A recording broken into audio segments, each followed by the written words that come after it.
Марафон здорового сна, день 2. Успокаиваем нервную систему.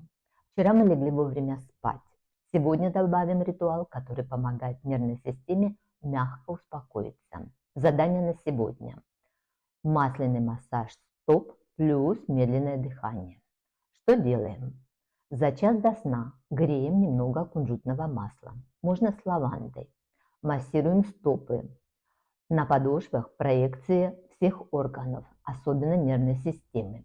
5 минут медленного дыхания, вдох на 4 счета, выдох на 8. Для кого это особенно актуально? Если часто мерзнут руки и ноги, если мысли скачут перед сном, если просыпаетесь среди ночи и не можете заснуть. Попробуйте сегодня вечером уделить себе 15 минут тишины с маслом и дыханием.